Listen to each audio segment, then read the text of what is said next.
Bueno, podemos reflexionar un poco, porque me parece, yo tengo la sensación que con esta comisión, como con otras, lo que nos está pasando en esta legislatura es que el oficialismo ha definido dejar que la oposición hable sola, ¿no? Y entonces es casi, nos llevan a un lugar donde no hay posibilidad de debate en serio de los temas que estamos discutiendo. Y esto es de una pésima calidad institucional. La verdad es que yo creo que, que esta legislatura, con todo el recorrido que ha hecho a lo largo de su historia, debería hoy darse una discusión de qué estamos haciendo con la calidad institucional, con el debate que estamos dando a los temas que tratamos, ¿no? Lo veíamos ayer en un tema completamente diferente, pero en definitiva es lo mismo, no discutimos las ideas, no profundizamos las ideas y terminamos discutiendo chicanas, nos dejan hablar solos, nos dejan repetir una y mil veces los argumentos, y me parece que, los que pierden son los porteños lo que pierde es la ciudad. Entonces, esto en primer lugar, porque me parece que tenemos que cambiarlo esto el año que viene, tenemos que ver, que establecer un diálogo distinto. Y que estemos a fin de año discutiendo leyes y leyes y leyes también da cuenta de la calidad institucional que estamos viviendo, ¿no?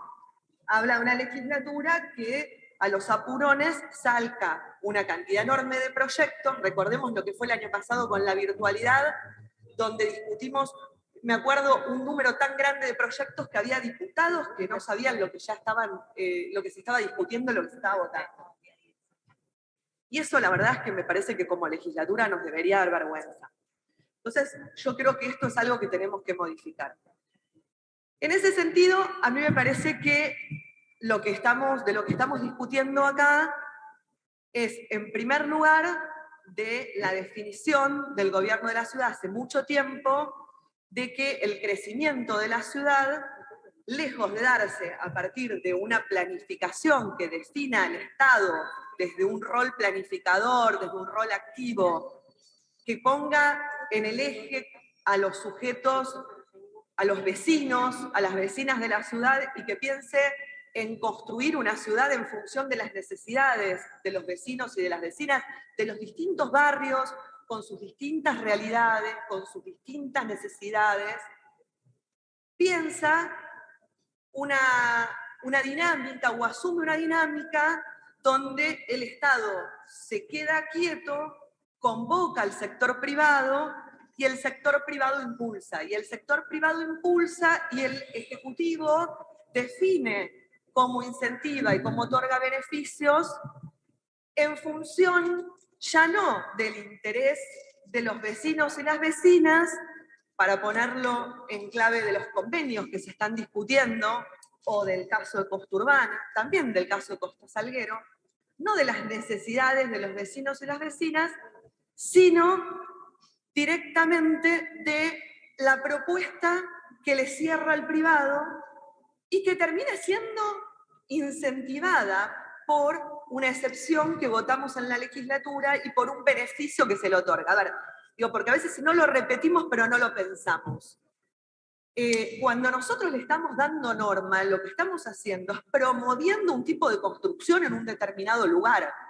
La primera evaluación que deberíamos estar haciendo acá es si esa promoción tiene un objeto. ¿Cuál es el objeto de cada una de las promociones que estamos votando con esta norma que le estamos dando a los privados?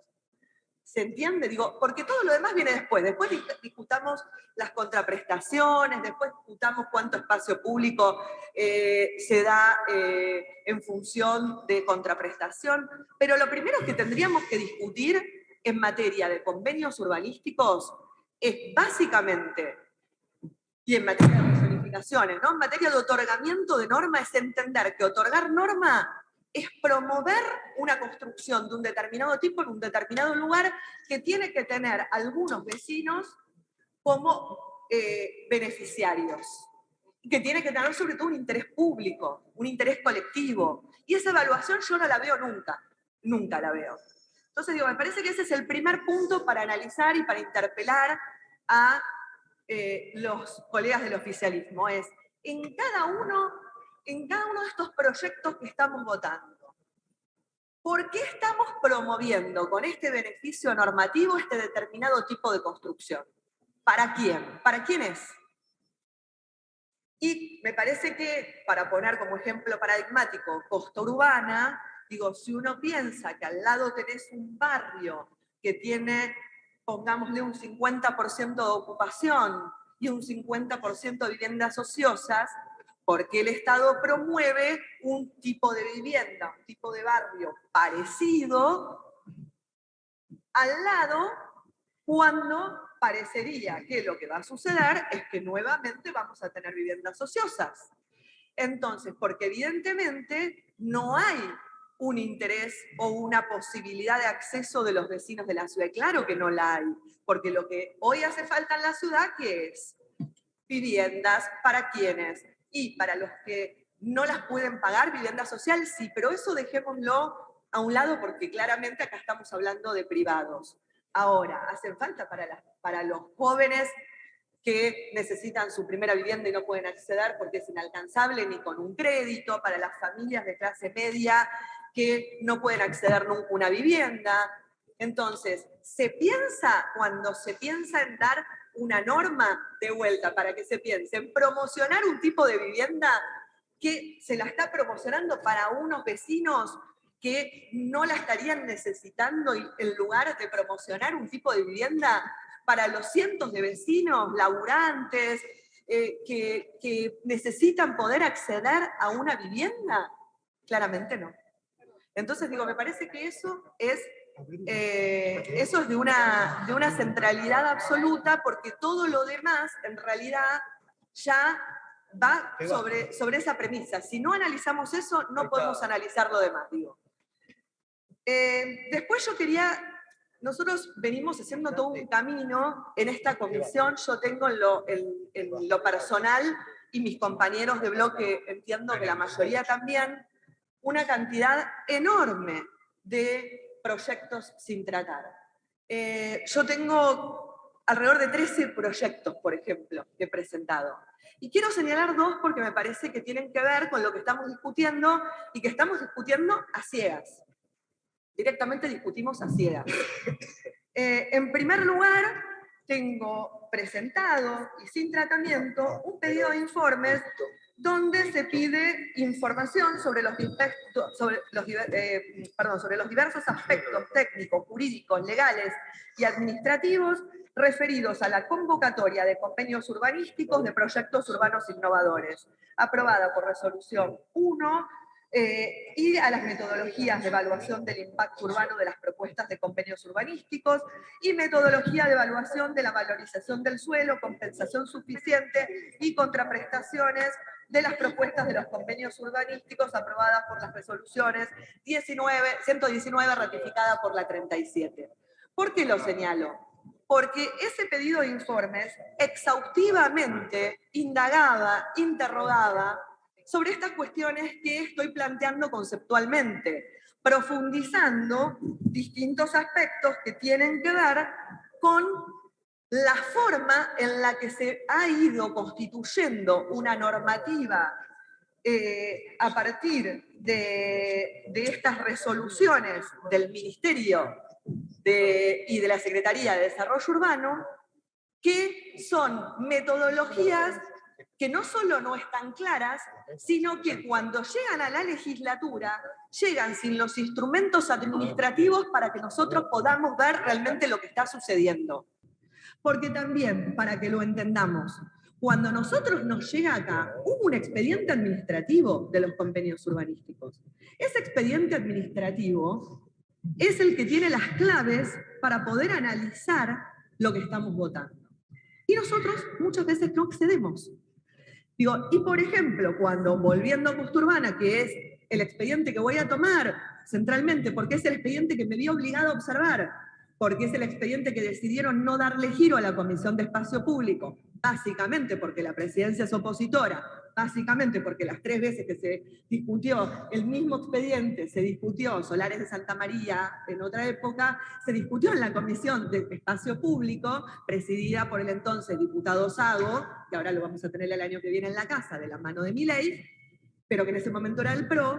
Entonces, en ese momento, Solares de Santa María y el convenio con IRSA se discutía dónde en espacio público. ¿A dónde se discute ahora? No se discute en espacio público. Entonces, yo quiero hacer eje en Costa Urbana porque tengo una responsabilidad de la presidencia de espacio público, como lo hice con una observación extensa, de poner una mirada, y de poner una mirada exhaustiva, que es la que me hubiera gustado poner en la comisión, analizando profundamente la letra del convenio, porque más allá de que estoy absolutamente convencida de que lo que falta es esto que decía al principio, que tiene que ver con el interés público, con que estemos promocionando un tipo de viviendas que no tiene nada que ver con las necesidades de los vecinos. Eso no quita que no nos tengamos que meter de lleno en el proyecto, que no nos tengamos que meter de lleno en el convenio y ver realmente el proyecto y el convenio y ver lo que hay ahí, ¿no? Entonces, yo quiero ahí sumar algunas cuestiones. Después de la primera lectura, de la observación, de que insistí con el giro, etcétera, yo presenté un pedido de informes. Yo sé que es atípico presentar un pedido de informes cuando se está en medio de una primera lectura y una segunda lectura y hay una audiencia pública por medio. Pero tuve el cuidado de ser muy puntillosa en que el pedido de informes recaía sobre los aspectos técnico-administrativos previos a que el expediente llegara a la legislatura, que eran los que a mí me parecía que nosotros teníamos que poner la lupa, ponerles luz para ver cómo se gestó este convenio y los aspectos administrativos que no están claros. Obviamente ese proyecto no se trató y obviamente muchos de esos interrogantes siguen estando, ¿no? Siguen estando. Pero yo quiero señalar que lo que sí está sumado al expediente que estamos votando, porque se acompañó acá a esta legislatura, se remitió a esta legislatura, es un informe de la Dirección de Planeamiento del día sábado 17 de julio, digo, lo repito, un sábado, un informe bastante exhaustivo que se hizo de la Dirección de Planeamiento que me parece que puso dentro del mismo Ejecutivo algunas alertas. Yo no sé por qué no se discutió, pero digo, se debería discutir. Por ejemplo, plantea que debería existir un mínimo de 47% de la superficie del área total con normativa urbanización parque, sin incluir espejo de agua, que sirvan como espacios verdes públicos a los barrios circundantes. Los espacios verdes públicos se proyectarán asegurando que la continuidad de los mismos no sea interrumpida, integrándolos en una concepción de parque lineal que permita también su uso como recorrido peatonal activo. ¿Qué sucede con esto? A ver, para que se entienda. Nosotros estamos hablando de un 67% de supuesto espacio público que se devuelve a la ciudad, ¿no? De este 67 famoso por ciento, que la verdad es que cuando uno retira las calles, retira el paisaje del barrio y demás, que nunca se meritó, por ejemplo, cuánto es paisaje, cuánto es espacio público, lo que queda es mucho menos, es menos del 20% o alrededor del 20%. Pero digo, me parece que lo importante es ver lo que se toma como la contraprestación del CUR, que debería ser del 25 al 50, pero que el Ejecutivo, y esto se discutió incluso, yo estaba viendo la otra vez una charla donde el mismo Daniel Elstein planteaba que les había parecido mucho, bueno, pero se planteó el 50%, ¿no? Entonces, este 50% que supuestamente se planteó, luego se dijo que se ampliaban un 17% más, y por esto se llegaba a este 67% que se trajo a esta legislatura diciendo, bueno, pero esto es la verdad es que es un gran beneficio para la ciudad, porque aparte hay un 17 adicional al 50, ¿no? Ahora, para que lo entendamos, lo que está diciendo la Dirección de Planeamiento es que dentro del 47, de este 50, que finalmente es un 47, no puede estar el espejo de agua. No puede estar el espejo de agua. Lo dice claramente el informe de la Dirección de Planeamiento. Entonces, el espejo de agua ahí no puede estar. Son 11 hectáreas el espejo de agua, es ese 17%. Entonces, el 17% es el adicional. Ahora, ojo, porque el adicional se toma como parte de la contraprestación económica. No se toma como un adicional que se otorga y punto. Se toma como parte de la contraprestación económica. Entonces, ese 17% adicional no podría recibir el espejo de agua porque no basta estar pagando por el espejo de agua. Y aparte eso ya se ha aclarado que no era así. Con lo cual volvemos a la primera hipótesis, que el espejo de agua es parte del 47% que se entrega en función del CUR. Pero tenemos un informe de la Dirección de Planeamiento que dice, ojo, traigan el 47, pero que el espejo de agua no está adentro. Entonces yo pregunto, ¿alguien va a aclarar esto? Esa es la pregunta. ¿Esto lo va a aclarar alguien? Porque es nodal. Es nodal. Y la otra pregunta, con la que he insistido muchas veces, tiene que ver con el monto de la contraprestación económica.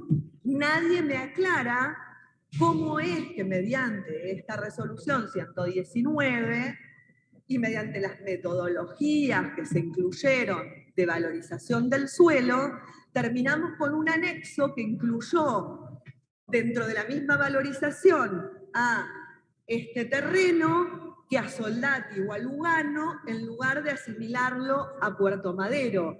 Y eso no es menor porque eso lo que implica es que en lugar de valorizarse al 100%, se valoriza el 30%, y en lugar de ser 710 millones de dólares, lo que recibe la ciudad son 260 millones de dólares. Hay 450 millones de dólares de por medio. Y eso no lo aclara nadie. Y eso no lo aclara nadie. Y dentro de esos 260 millones de dólares, hay 169, si mal no recuerdo, que se toman en parte de pago ese 17% adicional. Entonces, que terminan siendo tierras que ¿cómo se valorizaron? ¿Se evaluó cuál era la valorización? ¿Nos remitieron cómo lo evaluaron? Si no evaluaron el carácter de paisaje que tiene del barrio que se va a hacer. Entonces digo, hay una cantidad enorme de interrogantes para poder discutir en serio. Digo, acá hay una cantidad de proyectos que estamos discutiendo hoy que tienen trascendencia para la ciudad. Ya otros diputados van a hablar de Costa Salguero, de los convenios urbanísticos, pero yo quiero hacer eje en este de Costa Urbana porque siento que es mi responsabilidad como presidenta de la Comisión de Espacio Público de poner estos puntos sobre la discusión, sobre la mesa, que tienen que ver con la profundidad del análisis de un proyecto y con la imposibilidad de tener, volviendo al principio, un diálogo institucional serio en esta casa que no sea un diálogo de sordos y donde podamos discutir en serio las cuestiones que hacen a un proyecto de la envergadura de este proyecto. Y donde no podemos pasar de alto que hay valorizaciones del suelo que están haciendo que la ciudad reciba por un proyecto que nosotros no compartimos el sentido, pero que igual tenemos que preguntarnos por qué su contraprestación es de 700, en lugar de ser de 710, es de 260, ¿sí? Así que yo quiero dejar nuevamente estas preguntas sobre la mesa, una vez más porque lo hice en la observación, lo hice en el recinto, lo hice reiteradamente en las comisiones y quiero volverlo a hacer acá.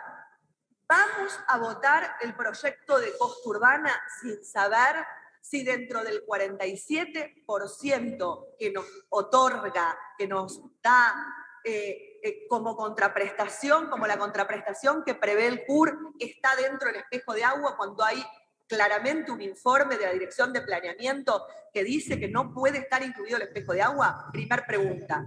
Segunda pregunta, ¿por qué se valoriza el 30% como si fuera Soldati y no como si fuera Puerto Madero? Esas son las dos preguntas que quiero dejar, porque me parece que si nosotros vamos a votar sin esas dos respuestas, realmente va a hablar de que la calidad institucional de esta casa realmente es muy mala.